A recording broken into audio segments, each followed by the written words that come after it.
Okay, welcome to the state championship edition of the Sideline View here from the Hockey House, downtown Brainerd, and we are honored today to have Jim Ruttger, head coach of the Warrior girls alpine ski team, who won the state championship yesterday at Giants Ridge in Pewabic. So congratulations on the record, I guess. What a day that must have been for you guys to pull that off.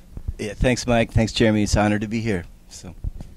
We talked about several times over the years. I know you started out in Section 7, also, always very difficult. And you did qualify for state a few times. Now you move into the toughest metro section, or one of them anyway, that there is, and you win that thing. I mean, I would think that Brainerd alpine skiing yesterday took a step up in everybody's estimation of how you pretty much dominated that state meet.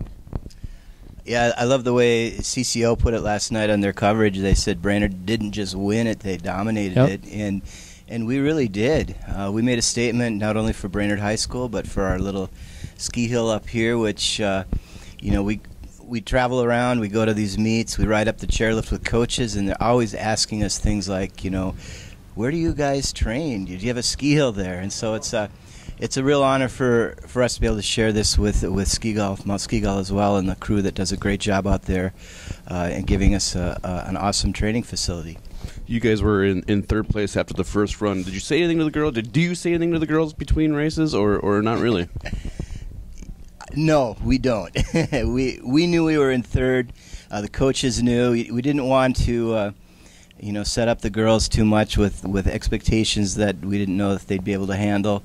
And I think they knew they'd skied as well as they could have expected to ski that morning. So I think they were confident moving on to the afternoon race, which is on a hill that's a little more gentle than the one they'd raced on in the morning. Talk to me about what it takes to build a winning program, like you said, and you were naming off all your assistants and kind of what they helped with you guys.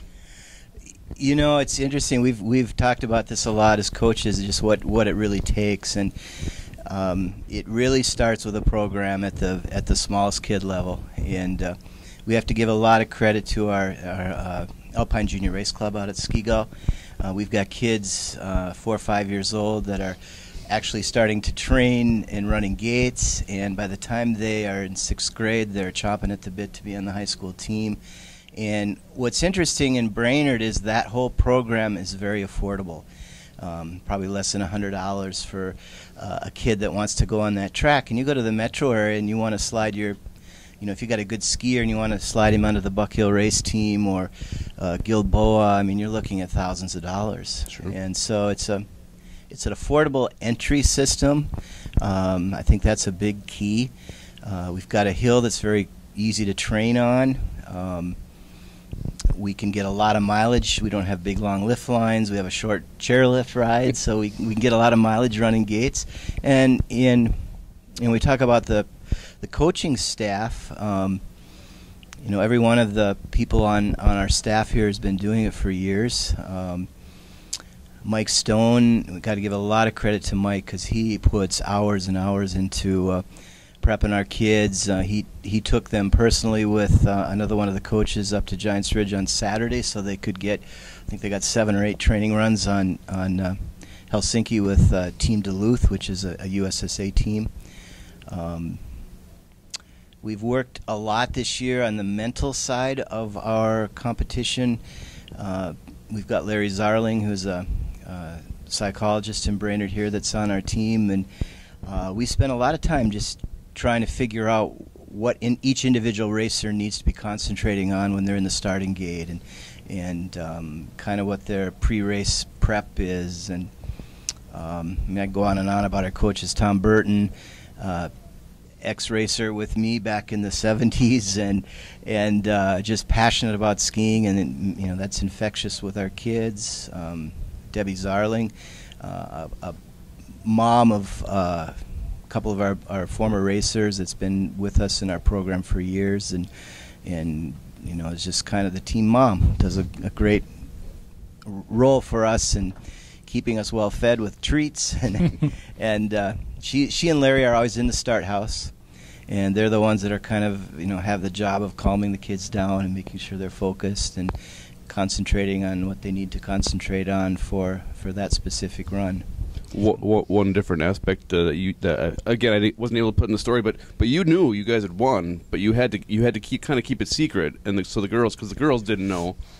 How hard was that?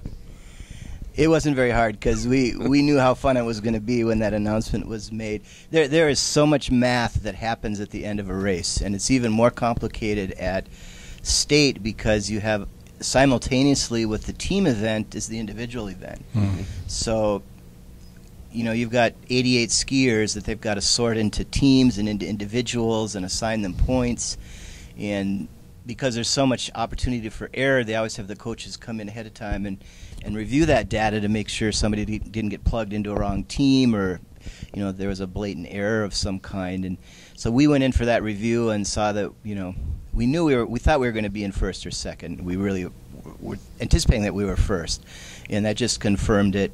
And so we kind of went out looking somber, and Mike actually made up a story about some jury meeting that was going on about a kid that might have straddled a gate, and so our girls are really thinking we were probably third or fourth.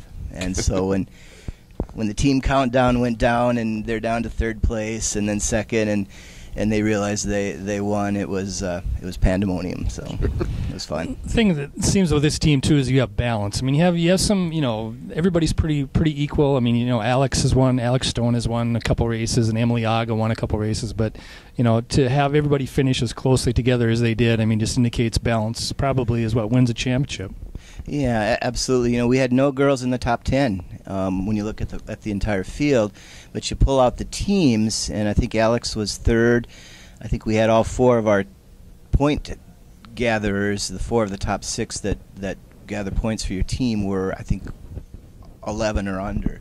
So as a team event, it's tough to get to state and do well as a team because you have to have 4 strong finishers. And it's always nice to have a 5th or a 6th to count on in case something happens with 1 through 4. And that's exactly what happened with both Hermantown and the Blake School, who were ahead of us after that first run. And our depth came through. Mm-hmm. You only graduate Hannah Moen. You have the other 5 back. I mean, let's name them for everybody here. But, I mean, what do you do next year? I mean, you have 5 kids coming back from a state championship team, and everybody's going to be out to get Brainerd, I would imagine, next year. Well, yeah, I think we made a statement this year, and people know who we are, and we're not going to be. I think the Star Trib said Brainerd unexpectedly won, and I take offense at that, but I think we knew it was in the realm of possibility all along. But we've got coming back next year. We have Ashley Fitterer and Emily Aga, who will be seniors. We have Alex Stone, who's a sophomore. And then 9th graders Paige Fitterer and Grace McGuire. And Grace and Alex are both from our Pequot schools with the co-op. So it'll be interesting. You got that to can celebrate here for a while, and then you got a lot to look forward to for next year. So. Absolutely. Jeremy, anything else, or I'm good. Jim, anything else you want to mention here? We probably should wrap it up. But I mean, great day, and a great day for Brainerd Warrior. Brainerd High School. That's just we were scrambling yesterday to count up all the team championships, and I hope we got them all. I think it's a total of 17 total. And you look at over about 100-year existence. I mean, it doesn't happen very often. No. So that's a big feather in your cap. It's going to be real nice to look up at the high school gym and see that banner up there. I never thought I'd ever see that. So, well, congratulations. You've been doing this for how many years now? Head coach? Just finished 27 years. That's well deserved. So, right. Thanks so much for joining us. We thank Jim for coming in as well, and we hope to talk to you next week. Thanks for watching.